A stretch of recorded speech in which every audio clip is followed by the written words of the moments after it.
We have a lot to look at the next 24 hours if we could potentially see our first measurable snow since November. It's been a while, but it could come tonight. I'll show you that coming up. Also here at 5 o'clock on WKYT this morning, how people in a central Kentucky town are looking to experts in bigger cities for help in solving a growing heroin problem. Police tell us a man crashed his car into the side of a Lexington apartment building, leaving some people without a place to live. Tracking, alerting, protecting. This is WKYT This Morning. It's Friday. Good morning and welcome in. It's nice to have you with us on WKYT. I'm Bill Bryant. And I'm Rebecca Smith. We are tracking the potential for snow, believe it or not, this morning. It could be the biggest accumulation since November. Just in time for the weekend, we have declared a first alert severe weather day this morning, tracking a potential snow system. It could create some slick spots out on the road.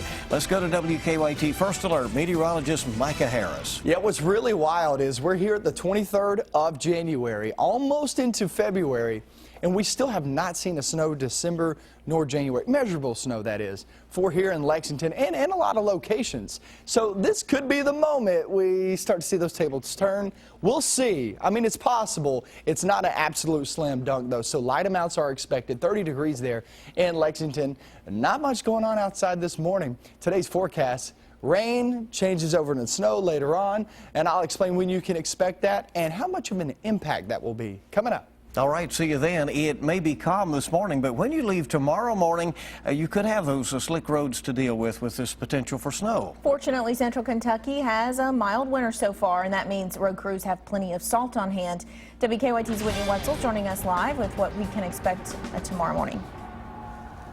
Good morning. Well, as you can see, snow isn't an issue at all this morning, but it could be late tonight or even tomorrow morning. Our meteorologists say that a mix of rain and snow will develop from north to south, and the prime time for a band of snow to set up across central and northeastern Kentucky won't be until late today into tonight. Our meteorologists tell me that roads will be mainly wet, but a slushy accumulation is possible, and some slick spots may develop late tonight. Since temperatures have reached the 50s over the last 5 days, ground temperatures have stayed above freezing, so our meteorologists say that it would take a burst of snow to stick. Otherwise, we should see mainly slushy snow, which shouldn't cause any major issues on the roads. We have talked to several local road departments earlier in the week, and they have reported having plenty of salt ready for when snow does become an issue.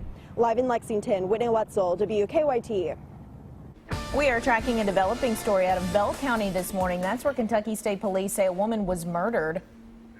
And troopers say they found the woman in her home just after midnight on Old Bell High Road. No word yet on if anyone else was at home at the time when police got there. We're continuing to track the investigation. That's about all we know right now. We'll bring you the latest information when we get it this morning.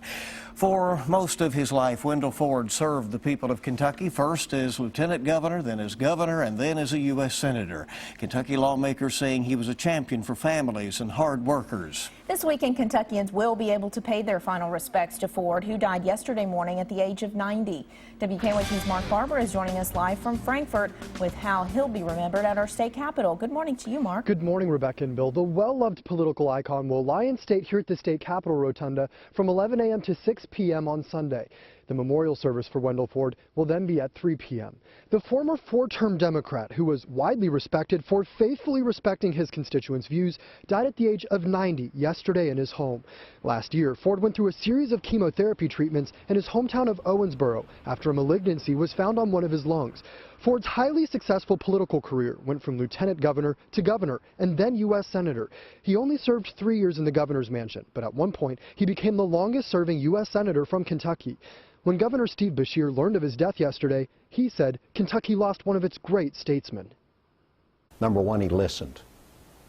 He could actually quit talking long enough to listen. And he learned a lot in that way, and he made a lot of things happen because he listened.